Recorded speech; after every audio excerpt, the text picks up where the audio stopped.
In this question, you have to identify the class of RNA or the type of RNA that is not required for the synthesis of protein. Option A, siRNA, that is small interfering RNA.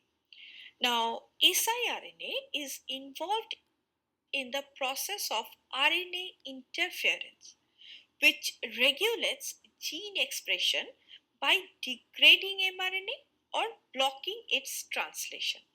But it is not directly involved in protein synthesis.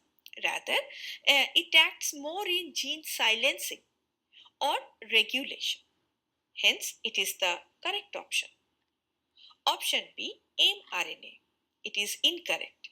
It carries the genetic information from DNA to the ribosome for protein synthesis to occur. Option C, transfer RNA. It is also incorrect. tRNA helps in decoding the mRNA sequence into amino acid sequence during protein synthesis. Option D, rRNA. It is also incorrect.